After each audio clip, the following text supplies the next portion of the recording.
Welcome to Ofofo Studio. My guest for today is Naganand. Naganand is founder and managing partner at Ideaspring Capital.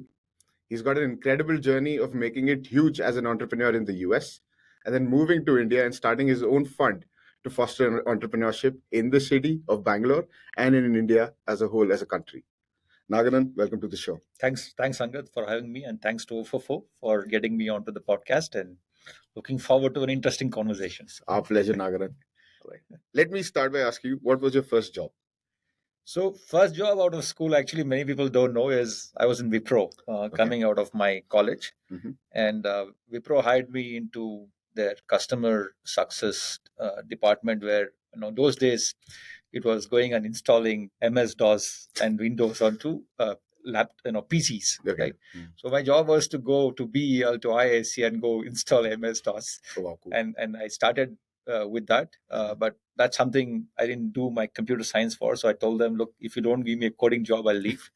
And 3 months I tried, they didn't move me. Then I quit Wipro to join PSI after that. Okay. And that was extremely interesting. So for all practical purpose, I would say PSI is my first job. Okay. Because there I was doing kernel work. Okay. And we are taking AT&T 3B to Unix sources and porting it to a 6830 based Wow. board. Wow. And that was hugely interesting. And that's when I started my career, I should say. What year is this? So this was in 1988. Okay. That's when I graduated. So it's like quite some time back. All right. Where did you move to after that? So post PSI, went to US to do my grad school. Went to Virginia Tech and did my master's in computer science, and that was in Virginia Tech. And after that, moved to Boston and then started my professional career in the US, and that was 1991. So I mean, like, normally what most people tend to do is when they've moved to the US for the postgrad is immediately get a job after that. But you chose to do things differently. No, it was not by design. It just happened. It's just that at that time I was not very keen on going to US. Okay. So I thought I should do something. But why? I mean, like that's something most people look forward to, especially in that time. I mean, people do look for it for some reason, for various reasons unknown to me at that time. I thought I should stay in India. Whose idea was it? To stay in India? No, to go out. So it was like my brother coaxed me a bit, I should say, because he was already in the US, and he said, you should come and do a master's here. Because my thought was I should work in India and then do an MBA in one of the IIMs. Right, that was the thought process. Yeah. So I started working in India because I said I'll do CAT a little later on. But it so happened that as we started, I worked for a year. Then my brother said, why don't you should come here? You should study here. So I said, what the heck? Let's apply, and that's how the whole process started. So it was only because of the fact that I didn't want to go to the US in those days, and that's the reason probably why I also came back, because I had that thought process from my engineering days that I should be back. I should work in India. Got it. See, after your postgrad, you started SPAN, is it? So SPAN was we started SPAN in 1995, and then three cousin brothers, me and my brother, we got together to say, look, IT. All five of us were in IT, right? We said, look, this is going to take off, so we should do something on our own, and that's when SPAN started in India, and then we were doing product development for other companies, a services company. Since I was already in the products working for various companies, I was mostly consulting with SPAN till I moved back to India. Got it. So I did I used to continue to work for other companies in the US, and also did trying to do my own startup and other things happen. But SPAN I joined full time, although I was one of the co-founders when I moved back to India in 2005. Oh, is it? Yes. Okay. Yes. So that's when it started. That's when the SPAN journey started for me. And what was that moving back like? See, moving back was, I would say initially it was a little hard, because although I wanted to come back, because I was trying to, I just had started my startup, kind of gig in the US in 1999, right? So did PhotonX for 4 years, and telecom imploded. So that startup closed down, and then tried one more startup, didn't raise funding. So, but my thought was we should continue to do startups. What was raising funds at that time like? Hard, very hard. Yeah, I can imagine. Very hard, because my background was all networking and telecom. Right. And in that space, post 2000, that whole post 2002, Yeah. that whole industry became very hard. And if you look at it, it has not recovered. You don't see that many networking companies, that many telecom companies, come post that, right? Because the golden age for all those were late 80s and in the through 1990s is when that whole industry was really, really blossoming. Because that's when the internet also started expanding like crazy, right? There's an explosion in the internet, and you needed the switches, routers, bridges, all those things. And now those are almost become commodities, not obsolete, commodity. Because you still require the same routers, you still require the same switches, but you can, all these things have become public domain or open source software, and you don't need, we used to work on chips that used to do forwarding and all those things. Now the speeds of the processors have become so much that all those things have become commodity. So it was still quite hard to raise that. So moving back to India, I was thinking, I should do a startup in the US or whatever. But then, Desh Deshpande used to be in Boston, right? Very reputed entrepreneur, and he did two humongously successful startups, Cascade Communication and also Sycamore. Now I just went to get some mentorship from him, and he said, "Look, what you build is not important. It's just that you need to scale the business. Right. So don't get tight, hung up on it has to be tech, it has to be done." Yeah. And that was my first eye opening into doing startups. Right. Whatever you do, look at scale. Yeah. So I said, you have a company, you already founded, go there and make sure that you have a goal to scale that company from where it is to 10x in 3 years. Right. That's your goal. Right. As long as you achieve that goal, it doesn't matter what you do. So just go do it. And that kind of, help, because however good you are, however knowledgeable you are, you're always come across instances where you're confused. Absolutely. Right. Yeah. And in that period of confusion, who do you go to get some thoughts, inputs is very important. Right. So that's why I think knowing people who can be your right mentors or who can give you right inputs at the time you require it becomes very, very important. And who are those people for you?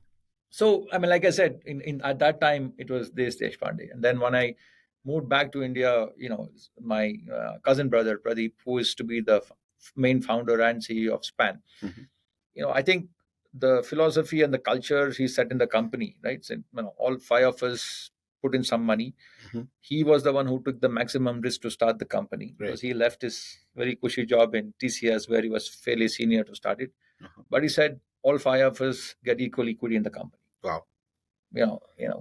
That's incredibly. Why did he have to? Even if he said I own 40%, we all would have said yes. He said no, all of us are putting the same amount of money. All of us get 20%. Yeah. And those are some of the things you learn in your life, and that sets everything up for you to think straight. And after that, whatever anybody says, your head is straight.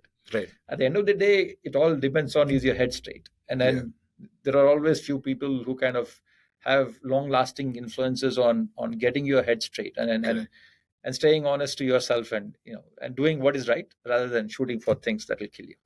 So what are some of the common pitfalls that you observe among people, which is like the antithesis of keeping your head straight? What are some of those? See, look, there are lots, right? And like I'll tell you, this is my thesis and philosophy. Yeah. I think every human being is very different. Right. Absolutely. Right. Yeah. And I have this, I did control systems in my undergrad, and I said every mission is different. Every mission has its optimal operating point. Right. Now, so it's up to every human being to discover what is their optimal point. Optimal point for Angad will be different from what it is for Naganand. Right. Because however fundamental things can be the same, I don't think you Angad and me will not be the same. Will not have the same thought process in everything. Right. So each of us have to hence independently discover for yourself what works best for you. Right. What works best for you might not be what works best for me. Absolutely. And that discovery process is different for every human being. Right. Look, because common sense is the same. Yeah. Right. We are all told don't run behind money. Yeah. You have to work very hard. Yeah. You have to be disciplined. Yeah. You have to be a nice human being. Right. These are all fundamental truths. Correct. We all know it. Right. Question is, why are we not all practicing it? Yeah. Yeah. Okay. Now, how does each individual discover how they want to practice it? Is what matters. Yeah. So the way I see it is hence very hard to tell what one human being is doing, is right or wrong, because in their perspective it is right. but market perspective or other people perspective might not be good. So it's a complex question to ask, and then it's for each human being. No easy answer. No easy answer. If somebody says they have an answer, there's a problem. Just because I don't think there's an easy answer to these things, because to me these are all self-discovery processes. Correct. Right. Correct. And then you kind of finding your best operating point, because end of the day, to me, I tell every people, look, whatever you do, you have to be content. Correct. Now, and content means different things for different people. Right. So, is there a common opinion among people that you disagree with? Like, what is one unpopular opinion that you hold? see, like I know it's not. Like I said, for example, I'm not crazy about cars. Okay. Yeah. All right. I don't care if I drive Honda Jazz or a BMW or a Bentley or whatever, because I'm not crazy about it. Now, does it mean that people who are actually passionate about it, they're wrong? No. Absolutely not. It is. That's how they derive their happiness. That's how they derive their contentment. They feel good driving in a BMW. I don't feel good. Right. So hence what I have hence kind of gotten into point is there are some, I'm not running behind those things, but doesn't mean people who want to go behind those things is wrong. But all what I feel is wrong is the method and means you achieve to get those things has to be right. Correct. So hence the fundamentals have to be correct, right? You cannot be cheating somebody to get a BMW. Absolutely not. However, if you have made your money the right way, where you want to invest. And I would like to invest in, say, music, arts and culture. Somebody wants to invest in cars. That's fine. But how you got your money is very important. Correct. To me, that. So if somebody were to cheat somebody to get that, that's where I believe somebody has crossed the line. Absolutely. But beyond that, I have certain beliefs, I have certain interests. Doesn't necessarily mean that it has to align with somebody else. Absolutely. Yeah. So what's one material thing that you do not mind splurging on? Travel. Okay. Yeah. Yeah. So that's still experiences. That's not material. But even when you when you travel, you can either do it budget travel or you can splurge. What's your traveling method like? So like when the kids were young, we always said there has to be one trip in India, one trip outside of India. Okay. And we followed that to the T, because we said India is such a vast country. There's so many things to see. And we like wildlife, so we went to all the national parks. Nice. And then that was one trip in India. And then we said we have to go outside, right? Yeah. And then when the kids got older, it was all road trips. Right. So we said, all right, we'll land in London, we'll rent a car in the Heathrow and start driving. Yeah. So that's how we did a 10-day, driving trip in UK, and we did the same thing in Paris and Barcelona. So we ended up in Paris, spent 2 days in Paris, rode on all the way along the south to the Alps, and then all the way to the border of Spain. Then spent 3 days in Barcelona, and then. Same thing, you can, when you say splurge, in Paris, we stayed in a very, very nice place, that where organic food was grown, blah, blah, blah, very cheap. When we go to Barcelona, we went to the best, hotel which would cost you arm and a leg. So if you want to splurge in travel, you really can, if you wanted to, and it can get expensive very quickly. Absolutely. Right. So that's why I'm saying even in travel, you can splurge any amount you want. So you just brought about traveling with your kids to all of these places. Now they are getting exposed to a lot of different things from different cultures which you weren't exposed to. So hypothetically, if you had the same upbringing as your kids do right now, how differently would your life have panned out? So to be honest, Angad, I would say I'm happy I didn't have that upbringing, right? Because if you ask me, I'm very, very content. I'm not using the term happy. Right. I'm using the word content because, somewhere in my own journey, I've realized with happiness comes sorrow. Yes. If you're content, you kind of keep that. You don't get too happy or too sad. You stay content, right? Right. So I'm very content with where I am. So I'm very happy with the upbringing. Because when we grew up, money was hard and everything, but we enjoyed our childhood. Right. Now, the whole environment, if you look at to what I grew up 40 years ago to what it is now, there's no resemblance, right? It's very, very hard to think if I was given this opportunity, what would I do? Yeah. Probably I would be a complete screw up. Who knows? So, very hard to comment. But I have zero regrets in what happened in my childhood to my journey to where I am today, right? So, in one way, I would say I'm happy I'm not exposed to many things my kids are exposed to today, because I think life has gotten more complicated. It has. It's It's definitely like, has. and sometimes you earn for that simplistic life, Correct. right? In terms of the pressure, the stress, It's the an experience that you exposure. pay for now. It's an experience you pay for. So, I feel very happy what I went through, and I don't want to be in my kids' position, to be honest with you. Now it is for them to figure out, how they want to continue the journey, because for them everything is different. Like, for example, I'll give you an example. My son was saying, "Why? No, those days I used to still drive a Santro." Yeah. And my son asked me and my daughter, saying, "Why the hell are you still driving a Santro?" I said, "Look, my goal in growing up was to have a car. Yeah. So I'm very happy I have a car. It doesn't matter what car it is. Yeah. If your goal in life is to buy a Porsche, you go buy a Porsche. Why are you asking me to buy a Porsche? You do it. You earn, you pay, you go buy it." Yeah. So I think so. That's one example. Like, their perspectives are so different from mine. Yeah. And they have to discover what's right. Like, I have discovered what's good for me, what keeps me going. They have to figure out. But I'm happy not getting exposed to those things. Right. Absolutely, the sheer amount of, like, the delta that you've seen from the time that you grew up to what you like, are. there's no comparison, right? Right. In terms of what we wanted to do, and then our goal was what, when we are young, saying either become an engineer or a doctor. None of us want to become doctors. The only choice was engineers. Right? So we all studied hard, just do what it takes, right, to become an engineer. Now, my kids, even in their 10th, we are confused. They went to IB. So, do you take economics? Do you do this? Yeah. And like, they didn't do PCM also, physics, chemistry, math. So I think my son did not do chemistry, and my daughter missed one of those things because they're doing economics and other things. Yeah. Those things were not even a choice for us. So now what I'm saying is the choices are so much early on in life. Yeah. And there is good and bad to that. Absolutely. Yeah. So, what did your parents do? So my dad was an engineer. Okay. He worked for Indian Telephone Industries in ITI. My mom was a grad in our days, and she was a homemaker for quite some time. But then she also went into the industry to work. I had working parents. And you grew up in Bangalore. Grew up in Bangalore. Born and brought up in Bangalore. Yeah. Is there any other city that you'd live in Absolutely India? Not. Absolutely.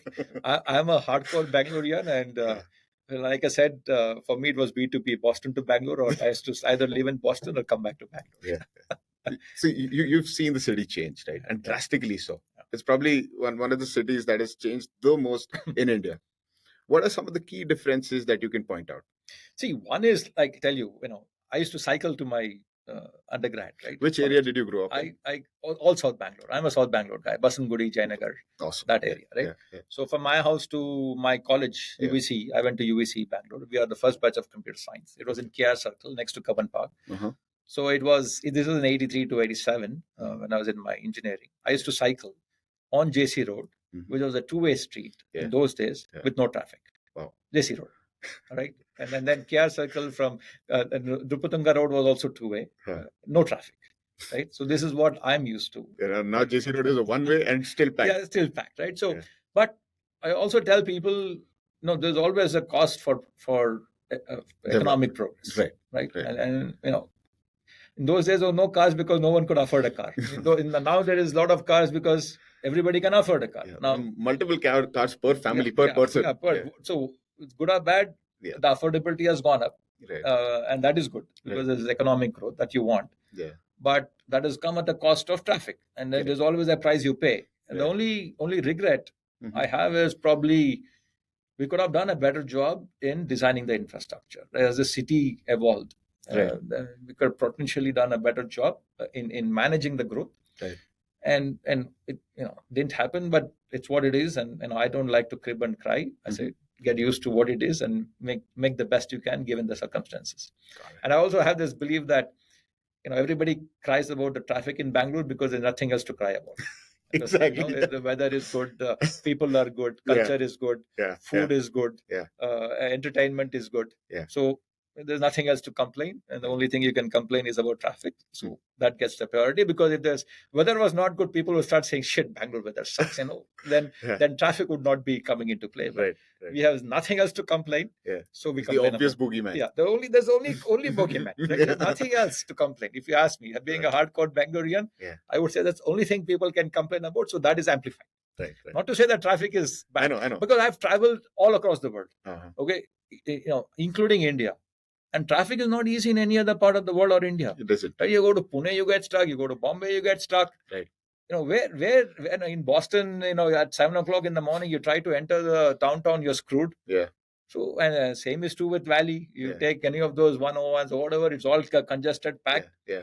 So tell me which part of the world where the city is important, where there's no traffic. Absolutely. So that's my take on it. So it is what it is. Planned. I mean, of course, outer ring road and other things in Bangalore. That part. That's what I'm saying. Infrastructure could have been planned better. Okay. So you brought up different aspects of Bangalore that make it more enticing for people. Are there any places within the city that you tend to frequent very much? See, I try and stay in the city. Like whenever somebody says there's in Whitefield, I say, when are you coming to the city? Right. So I try and avoid as much as possible going outside of that. Right. How about going out to places to eat? You prefer. So I play a lot. Okay. What do you play? I play tennis. Okay. I play shuttle. I play golf occasionally. I'm an occasional golfer. And so I go to Century Club next to my college to play in the morning. So every morning, 4 days a week, I'm in Century Club to play. Nice. And then lunches, I do a lot of lunches because my job requires me to meet a lot of people. That will be mostly in Bangalore Club because again, in the center, parking is not a problem. Right. Easy for people to reach and stuff like that. So hence most of my, when I was growing up, a club was all about smoking and drinking and gambling. But that was a thought I had, but now it's completely changed. So I don't see clubs in the nights. I only see clubs in the morning and lunchtime, which is very, it's not what people join. So those are the places I go quite a bit to meet people. Mornings is to get my own head straight, and afternoons is to entertain people, or lunches or whatever, or teas. So you're a morning person essentially. I am a morning person. I after 6 I would like to go home and do something, read something or catch up on work. I don't like even when I go to events these days, I go there early so that I can network with people. Once the event starts where you have to sit and listen, I go home and have dinner because I don't like to eat out anymore. Right. Makes sense. It's like very hard to, as you grow older, very hard to eat that food. Yeah. So those are some of the quirks of maturing or becoming older. But it's just a welcome change, I feel. Yeah, it is. It's like I said, you have to be comfortable, you have to be happy and content with what you do, right? And you find that operating point for yourself. Okay. Let's move back to your journey, right? So when was the first time that you had a taste of success? When you felt that this is definitely what it means to be successful? So, I think the problem is your goal line also keeps moving in terms of success, right? So when I was I used to work in FTP software. When I was made a consulting engineer, I was very happy. Yeah. Oh, this is awesome. I've made it. Yeah. But then you said, oh, now I have to do a startup by myself. Right. And then after you do the startup, you say, all right, you would love to have financial outcome. Yeah. Because I cannot stress the importance of financial health. Right. Okay. I always tell all my founders, look, first startup, make sure you're able to make money, right? Put some 3 million, 5 million in the bank. Yeah. Because that will change the way you think. Right. That will change the way you operate, and it gives you a very great freedom to go to what you want to do. Right. For me, Span was my third startup where I had financial outcome. Yeah. But that enabled me to start a fund, right? Because you said now, kids' education is taken care of. Your retirement basics basics are taken. It's not for a luxurious lifestyle. I know. Whatever, our lifestyles are all very simple, right? We don't need too many complicated things. Right. But even for that, like I said, it's again, it differs what is what do you want in life? Right. We are like probably upper middle class now, Yeah. right? Yeah. Not very high net worth. But definitely among the 0.1% in Point one. India. And then you need that kind of money to, 95, which your kids want to go to the IB school, and then they want to go study in the US. These are all expensive things today, right? So we need enough to be put aside, and that's what I tell my entrepreneurs and founders: put that up. Do after your first company, try and get an exit.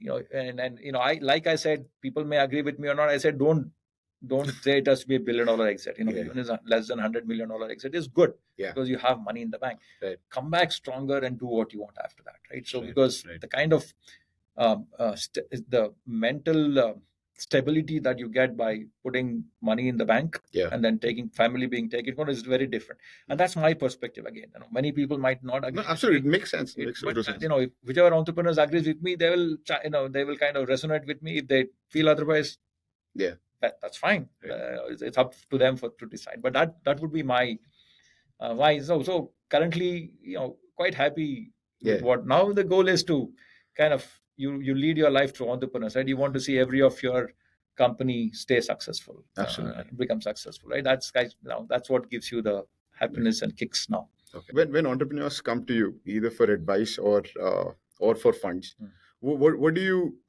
focus more on? The team, the market, or the idea? By idea also mean the product. So first of all, one other philosophy I have that I stick very strongly to. I don't use the term advice, only because of the fact that every person is different. Right. So I only tell people, I'll give you inputs.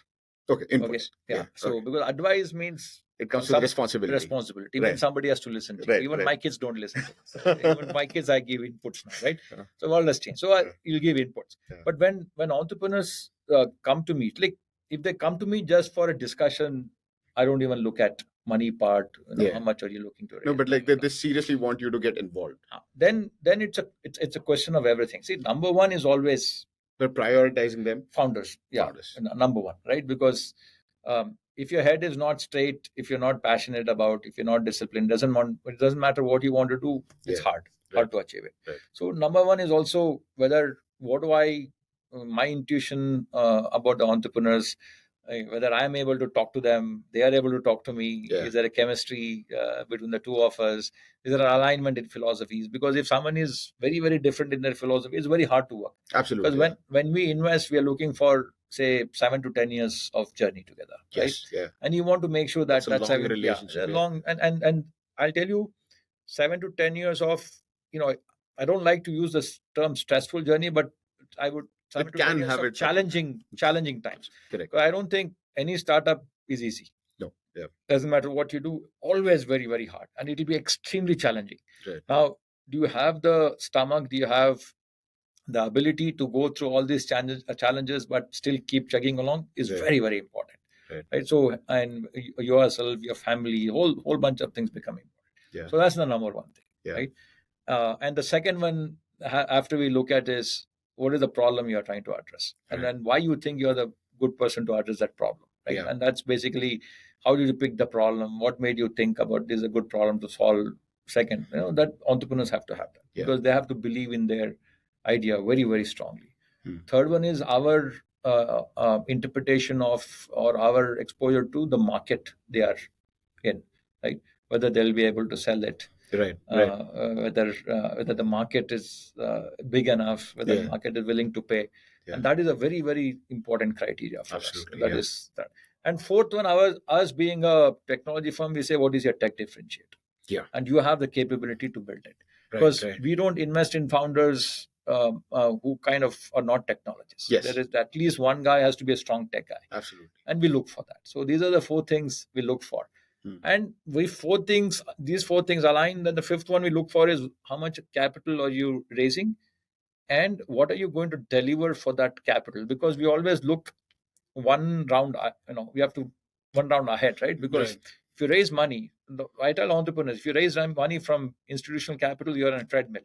Yeah. Because invariably, very rarely if you raise capital, you would have raised enough that you don't need to raise again. Right. Very rarely. Right. Possibility is there, but don't count on that possibility. So say, if you're raising this much money, what is that going to give you? And what is the probability of you raising your next round after having raised this? Correct. So that is another fifth one we look for. Right. So these are the 5 things we look for in every startup we want to invest in. Right. So when you're investing in companies, how do you like to see the funds being utilized?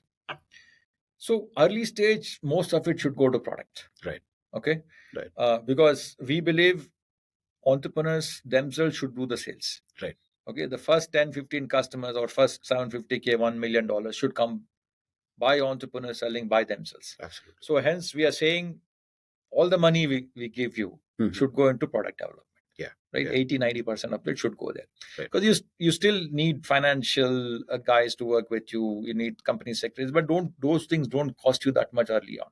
Right. So I would pretty much say when we come in, everything, most of it should go into Product. developing the product messaging, and all these things One second. are driven by entrepreneurs. So what's product messaging? So in the sense you develop a product, right? Even for you to talk to your 10, 15 customers, to get the first 10, 15 customers, what is that you're telling them you're selling?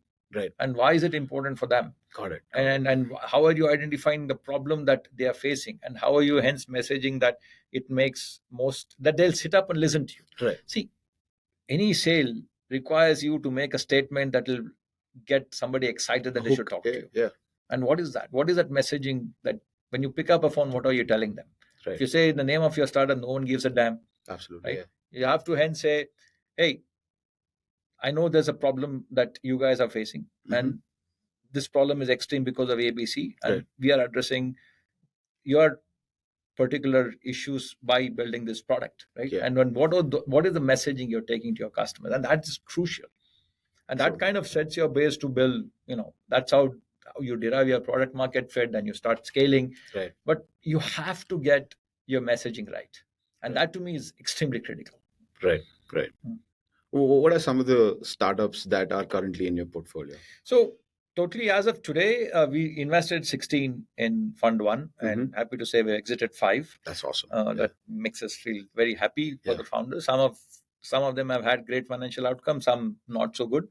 But that's the story of the game we are in. Yeah. In the second fund, we have closed investments in 8 companies and 2 more underway now. So there's exposure to 10, and 2 more we are taking to IC in the next week. So about 12 companies we have visibility in Fund 2 and 16 in Fund 1. So 28 companies, I would say. And what problems do they tend to solve? So it's actually very, very varied and across sectors, right? So, for example, in Fund 2, if I have to talk about Fund 2 companies, one trying to address the maritime industry problem, building digital twins of ship, and then ensuring that digital what? Twins. What are those? In the sense, like if somebody has to remotely help somebody on the ship from offsite to kind of know the health of the ship and then try and manage it remotely. Nice. They have to know the exact. It's like making the ship a drone. Yeah, drone, right? And not drone, but fixing it, right? Okay.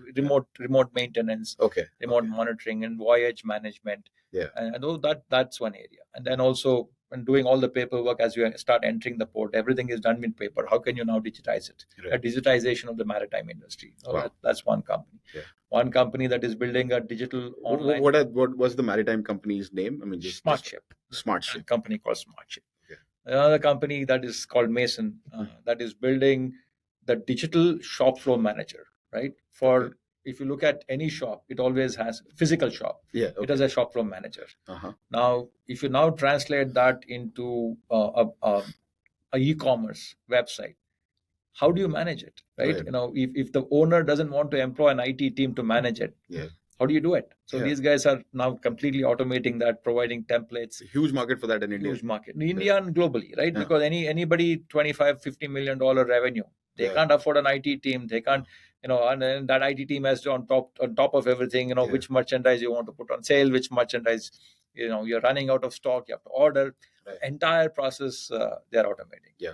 A third company called LightMed, which is building near infrared devices to manage pain. So you don't have to use painkillers. And this is gaining good traction in the market now. We are selling through orthopedics and we are selling through physiotherapists, and we'll get to D2C at some point of time. But initially, our goal is to sell through hospitals. Right? Okay. Yeah. Fourth company called GrowthPal, where we are trying to democratize under 25 mil M&A. So if a company A has to buy a company B, how how does A discover B, and how does B discover A? Because none of the IBs would like to do a less than $25 million deal. Now, how can you hence democratize this whole thing? Yeah. Right. So that's the fourth company we have invested in, and there are a few more that is coming down. And then we have invested now, like I was telling Anga, to give a term sheet for a company that does cyber in the ad network space. And fifth company we invested in a company that is identifying catalysts to it's a company called KCAT to basically replace all the chemicals in the active pharma ingredients. This is in the life sciences space, because we have done one investment in fund one in life sciences called Ahamune, just finding cure for autoimmune skin diseases like vitiligo and psoriasis. Wow. So we believe in India, life sciences will be the next wave. So we want to do 2-3 investments in the life sciences in the health space. We've done one in fund one. We have KCAT is the company we invested in fund two to solve this problem. So it's actually fairly challenging. Very varied, very varied portfolio. Very varied portfolio. We are looking to do one in the quantum computing space now. Wow. We're given a term sheet, and that is underway. So, the spread is quite broad. Yeah. So how do you, within your team, within Ideaspring Capital, how do you develop those competencies in order to see, these are like varied markets, right? How do you distribute those competencies within the team in order to stay on top of what everyone is doing? So we are a small fund. Okay, right. So there are only 3 partners: Arihant, me, and Suri. Right, 3 partners. How the responsibility is divided? So Arihant is a venture partner. Okay, and he basically, he runs his own family office, and he spends about 40% of his time. So he's kind of involved in all the decisions we make and the startups we talk to, and also driving deals to the fund. Okay. Suri is CTO of the fund, so he kind of focuses more on the technology, and I'm a techno business guy, and I look at the somewhere between the two. Between the two. Yeah. So that's how we distribute our job. But we don't. So the way the fund is structured, we have 3 people from the fund on the IC and 3 people externally on the IC. Got it. And the 3 external people are, very reputed in the industry: Sharat Sharma, Sanjay Anandraman, Ravi Gurraj. Absolutely. Yeah. And these are all big names. Right? Yeah. So first we have to align internally that Arihant, Suri, and me have to align that this particular company is worth taking to the IC. Are there any disagreements sometimes? There is always. There is. So what we hence do is, if we can't align, the 3 of us cannot align ourselves internally, then we don't even take it to the IC. Got it. But very rarely have we encountered cases. In so far, we have taken 28 companies to IC, and we invested in 26. Wow. One basically IC didn't like the one we have taken to IC, so we couldn't fund it. One, after we gave the term sheet, so 29. Two guys. One guy, after we gave the term sheet, he went and negotiated with somebody else for a better deal. Got it. And we lost it. And one person decided, after we did everything, they decided they were not ready yet for the VC in those days. So they didn't go shopping, but they said, let's wait. So basically, out of 29 deals we took to IC, we have lost only one. Okay. Which we are quite happy about, because I think also speaks to our investment thesis, investment process, where we engage with the founders quite a bit. Yeah. And our thesis in engaging with the founders is saying, look, it's a long journey, and we cannot make decisions in a week. And we tell that upfront. Right. If you're in a hurry, don't come to us, right? Because that's not who we are. Right. And then most of our companies are pre-revenue, so they're never in a hurry. Yeah. Right. Because and what we tell them is, our process will also help you at any point during this process. You believe we are wasting your time, you let us know. We'll walk away. Our goal is to expose founders to as many prospects, and then us looking at them and say why we think something will work, why we'll think something will not work. Yeah. And it's part of the journey. Investment process for us is a journey. It's not a decision you take overnight. Right. Because many things have to align. Right. And that's what we tell our founders, saying, look, this is our thesis. If you like, let's start the journey. If you don't like, feel free to go raise capital from anybody else, because, try and avoid getting into the FOMO situations. Yeah. Right. Because that is when, you don't have time. Yeah. You make wrong investment decisions. We are saying, even if you don't get to do 1 or 2 deals, it's fine. But what we do, we should do properly. Absolutely. So we try and not get into the FOMO Got it. Yeah. space as much as we can. I mean, it's not possible to completely execute it. We lose deals, right, but we should be ready to do it, because This At is the your own process pace. because typically it'll take us a month or two to kind of align everything, right? And that, to your point, in many times you don't even know the space. Yeah. And we have to spend 2 to 3 weeks, a lot of reading to understand the space. Right. Because at this stage, pre-revenue stage, without understanding the space, you can't invest. For example, currently, live example, it took us 1 month to understand airline ticketing space, and we are trying to take that to IC. Hopefully, we'll get that deal going. But the company is solving airline ticketing space. Now, what do I know about airline ticketing space? Right? I have to start talking to people, then find connects in the industry. Right. Through your connects, whom you can talk to, learn, go back with more questions. Yeah. So, because unless and until you have an internal conviction of the problem they are solving and the market they're in, it's very hard for you to make an investment decision. And these don't happen overnight. But that's also got to be the most exciting part about your job, I think. Like, you're constantly learning. Yeah. Like, you're just being exposed to so many things that you're not even aware of. No, your breadth becomes very good, right? Yes. That's what I tell people. VCs are not, in fact, entrepreneurs are maybe more intelligent and more hardworking than VCs. But the advantage VCs have is this the constant the spread, right? Yeah. You're forced to learn. Right. You're forced to gain knowledge, and your breadth increases. But but at the same time, you also have to be humble to say that entrepreneurs know more about what they're doing because they are in it day in day out. Right. So I think that's why we believe there's a right balance that is required. We don't invest in any company until we understand the business well enough. True. Right? Not deep enough, but well enough. And the entrepreneurs go deep. Yeah. And this synergy or symbiosis between going deep and knowing at a high level enough at a high level to ask the right questions and help in the journey is very important. Right. And that's why until we understand the market, and technology we understand. Right. That is we have done computer science for 35 years, and it's easily quantifiable. And like I jokingly tell people, there are only three types of computing: distributed computing, centralized computing, and hybrid computing. You do whatever, it all comes down to one of these three things, right? That the stack might change, the way you do things might change, but fundamentally it's the same. And each of those have their own set of advantages and disadvantages, and you have to build the architecture based on what you're trying to do. Right. About layer architecture. When you talk to companies, technology comes to us naturally, but market doesn't, knowledge doesn't. Right. So that's where we try and learn and work with our entrepreneurs and help them, holistically in the way they want to take their journey. And that's when we take it is a learning process. And we are not in our fund, we're not going to say, okay, this guy is cyber, this guy is that, or whatever. But analysts, we say, all right, you guys understand the industry quite well. Right. But for us, since we know tech, understanding the market becomes a little easier because we are not fighting to understand tech. Got it. Yeah. But again, this quantum computing thing, I've been reading about quantum computing for 2-3 years now. But when you have to make an investment, you have to learn more. Right. So for us, what becomes extremely important is to keep on reading all the time. Yeah, and it cannot be casual reading too. It cannot be. And then life sciences, though, when we invest, I don't read. Yeah. Okay, I have two extremely knowledgeable people whom we go to consult. One is Dr. Ajit Kamath, one is Dr. Bal Ganesh, and the third one is Dr. Taslim. Okay. So these are the people you kind of put your life in, saying, you tell me about the science, you tell me about whether this is going to work or not, because we don't understand that tech. Right.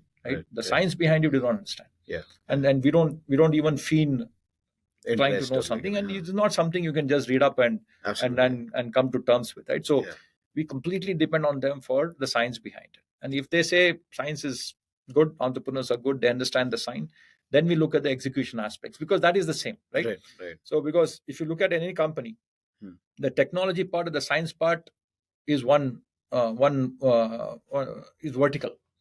The horizontal of your ability to build the right messaging, your ability to build the company, your ability to execute on what you say you're going to do, your ability to be disciplined about what you're doing, your ability to manage people. Yeah. Those are all horizontals. Yes. Yeah. And that we understand reasonably well. Yeah. And we can help any company, any entrepreneur, irrespective of their science, business, tech, in these areas. Right. In pure computer science, tech area, hardware, we understand that we can do. In life sciences, we have zero knowledge, nor can we acquire it, because that comes with 30 years of experience. Absolutely. And we don't have that time. So, but you have people that you have people. That becomes extremely important too. This is what I'm saying, right? Know what you know and get help in areas that you don't know. Right? Know what you don't know. Yeah, no arrogance in saying, I don't know, because I keep telling everybody the thing 35 years of experience has taught me, Yeah. or what I feel most comfortable with, to sit in any room and boldly say, I don't know, please explain. Yeah. Okay. Yeah. Yeah. Getting to that level of comfort to say, I don't know, in an open room, Yeah. is what is. You've got to be incredibly secure about Yes. what you are. Internal security and your own confidence is extremely important. Yes. For you to say. And I also have reached a point in life, if somebody says, oh, this guy didn't know this, I should not talk to him, whatever, I say, thank you very much, I don't want to talk to you as well. So I only want to now, in this stage in my life, interact with people who appreciate it. Right. And this is what, but the same thing I tell my kids as well, saying, getting that confidence takes you a long time. Absolutely. But it is okay, because most of the times it's the internal fear of failure that stops you from doing anything, or stops you from openly discussing something. Right. But once you overcome that fear of failure, which is easier said than done, by the way, it's not, is when things open up, when things become light, when you can be yourself, because you're not thinking about what that other person is thinking about you. What will someone think about you? You leave all those things outside the door. Right. And this is what I tell everybody. There's one thing you can learn is overcome the fear of failure. Yeah. Because you always, as an individual, in some area, know something better than anybody else. Right. There's always one area. Yeah. And that's sufficient. Yeah. You just got to be yourself, essentially. Yeah. And then you build on that and you get perspective from others. That's very, very critical. And those are the kind of things I also look for in entrepreneurs. Saying, how do you hence operate? If you say, I know everything, don't talk to me, as an entrepreneur, I don't want to invest. Yeah. You want to talk to entrepreneurs saying, we know certain things, but we want to work with good people to get inputs, to understand more, to help build the business. Then you say there's a partnership opportunity. Absolutely. Yeah. If you don't see a partnership opportunity, walk away. Yeah, makes sense. So coming to that, what are some bad businesses that have been pitched to you? Some examples. I'll tell you. Yeah. In my life, I don't call anything bad business. How about you had this feeling. I don't agree with what you're. Yeah, this is not like when somebody like apps, people will come and say, I've built this new social app that will help something to work in society. I said, boss, this is a tried and tested problem. I would give inputs to you not to work on this, but if you want to go work on this, be my guest. Right. But because one thing I never tell anybody is this is a bad idea. Yeah. Right. I'll say, look, I have looked at many ideas like this. None of these have succeeded for multiple different reasons. Right. So if you were to spend time on this, the probability of getting an outcome is low. Very low. Right. Because I've had enough examples when Facebook started, for example. I said, how will this work? Why will it scale? Right. And my wife, Rupa, whom you also know, she was telling me, no, this will work. I said, no, this will not work.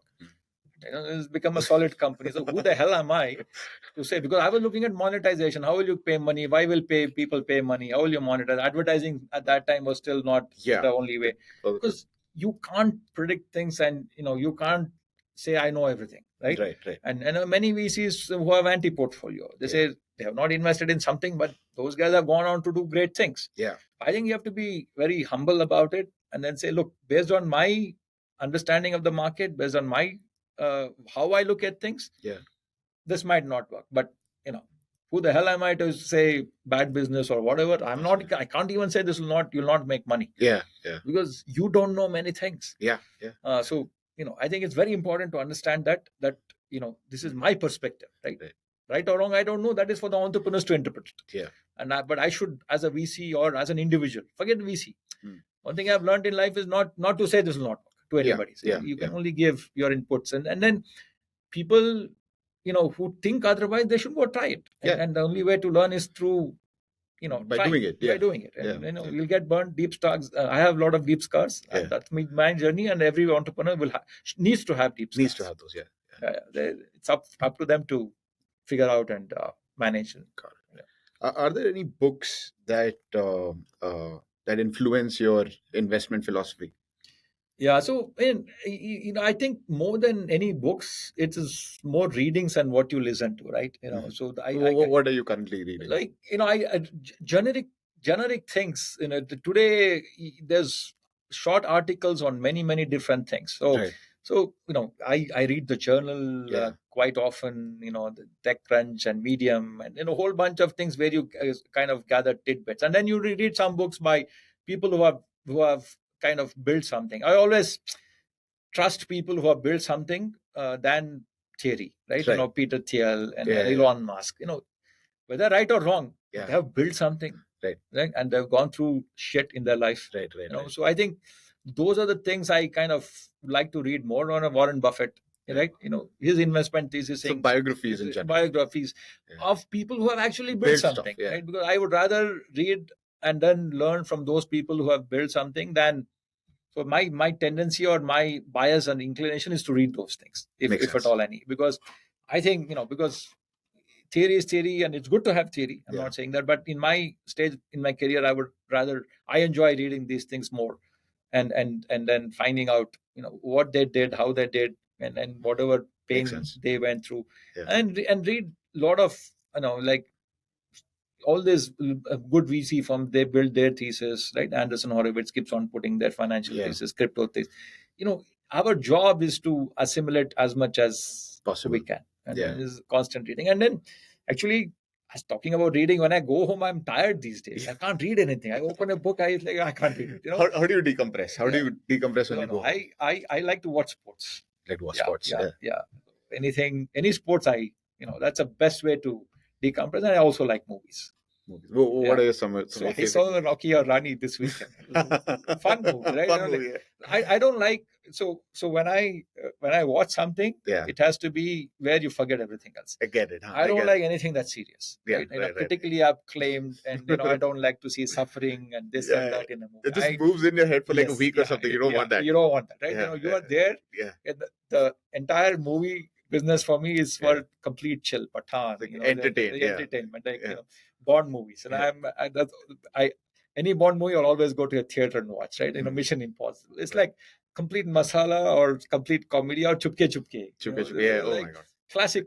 Yeah. So I when I sit in front of the TV, I just don't want to be realistic. It has to be sports, or it has to be something. Tom Cruise jumping from a cliff or from a plane or what. Show me a good stunt. Paisa usul, as we call it. That's what I would like. That's my best way of decompressing at home. Otherwise, like I said, always love to spend time with my kids and traveling, and with Rupa is always arguments. So I like those. Let's see if you could get an hour with any of your favorite actor. Who would you choose? Like you get 1 hour to spend with them. So now it will be Amitabh Bachchan. Amitabh Bachchan, yeah. Well, what would you ask him? No, I mean, I think his journey has been amazing, right? Yeah. If you look at him, initially it took him time to become an actor, and he gained popularity, and he tried his hand in entrepreneurship. Failed miserably. Politics failed miserably. Didn't give up. Yeah. Came back with KBC and then took on character roles. Yeah. I know, and I'm an amazing speaker. Yeah. So very articulate. Yeah, very articulate, and then great command and language, both Hindi and English. Yeah. So to me, if anybody comes and tells me 1 hour whom, I would say Amitabh Bachchan. Also, other one will be Rajkumar. He's not there anymore, so I can't ask him. So, grew up watching his films, watching songs are fabulous. So, two actors I kind of truly respect are Amitabh Bachchan and Rajkumar. Makes sense. So, what are some productivity tools, etc., that you use on a day-to-day basis, Naganand? I don't use any tools at all. Excel. So Excel has become part of life now. So I won't consider that tool. Okay. So look, like there was a funny thing, right? In some cartoons, I saw like you go from high school to so middle school to high school to in math, and complexity increases. Whatever you do, abstract algebra in engineering, and you come back and you only do 2 + 2 middle school math in Excel spreadsheet, right? So that's what we all have come down to. Yeah. So Microsoft Office I use extensively because that's a way to communicate, right? So Excel spreadsheet for business, presentations for that we commonly do. Other than the browser, what are some of the most used apps on your phone? So on my phone, the thing I use is music apps, okay. like because obviously listening to music. I like Carnatic music. And I like both Hindi and Kannada movie songs. Okay. Listen to it. We all grew up listening to songs when we were studying. Like the way I grew up, there were like 8 to 9 students in the house growing up at the same time, because my older cousins and my mother's sister, they all were students. There are 8, 9 of us, and Binaka Gitmala used to be playing. Vinaya Those Gitmala. days, if people know what Binaka Gitmala is. Yeah. So all our life we grew up listening to music. Okay. Right. So movie songs, that too. But my mom is very big into Carnatic music, so and she sings even today. She taught my daughter. Wow. Kavya, Carnatic music. So I also like Carnatic music. So music apps is something I use quite. Outside of that, all these financial apps, right? So this bank account, that bank account, open, do the transfer here. So financial apps and music apps, and then news apps, right? Of course. Yeah, all the news apps, Wall Street Journal. Where do you consume most of your news from?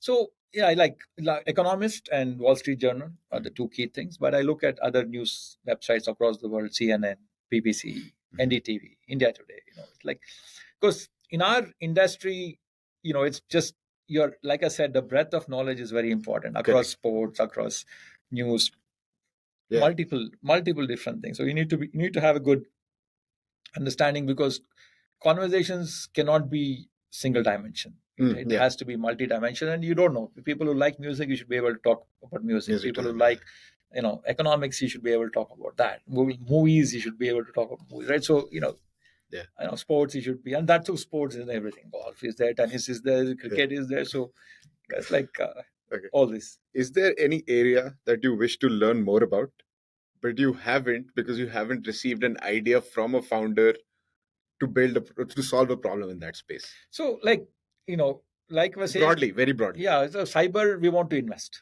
in the cyber space, but I'm telling Mohan and you guys also, we're not finding enough cyber security companies in India, because when we start a fund, we say, look, we would like to find 2 or 3 startups in this space, right? We see recently, like I said, invested or give it a term sheet in the cyber for ad techs particularly, but in the generic cyber space also, we are trying hard, but in India we still haven't found that one or two companies that we would want to invest in. Quantum, we are looking at quite some time. We found one. 5G, we are close to taking one to the IC. So emerging sectors, semiconductors, it's still hard in India, but we are looking at. So we look at emerging sectors like that and see what we need to do. We have invested in 2 drone companies now, Doge and Oculo. Okay. One giving you 7 hours of surveillance time or endurance, and one using eVTOL for 1,000 kg cargo, right? Okay. So those are like futuristic, long-term investments we have made. So we've got a community as well. So I'm just talking to the camera right now, and through that, I'm talking to all the partners. Ideaspring is looking for cybersecurity companies to invest in. Please reach out to them. Thank you. Yeah, absolutely. I like that spiel. Directing cybersecurity startups to come and talk to us. Love to talk to interesting founders. Like I said, they need to be passionate about what they're building, and we need to also believe in that market. That becomes very important. Okay. And how can they reach out to you? How do they get in touch with you? Multiple different ways.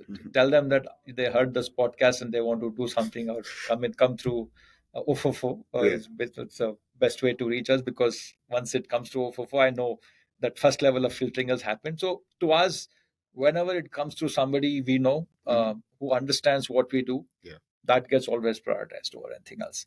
So if they talk to Ofofo and Ofofo refers to us, it's the best, because Ofofo knows that area quite well. They are in it, and I know that Ofofo will not refer something to us that we would not be interested. Yeah. So that's how I would say they should reach out to us. All right. On that note, I'd like to wrap this podcast, Naganand. It's been an absolute pleasure talking to you. I enjoyed the entire conversation thoroughly. No, same here. And thanks for, like I said, having me here. And always good to share experiences and thoughts. And if it makes any sense to anybody else to imbibe some of these conversations and then implement it in their own journey, that'll be awesome. Thank you, Naganand.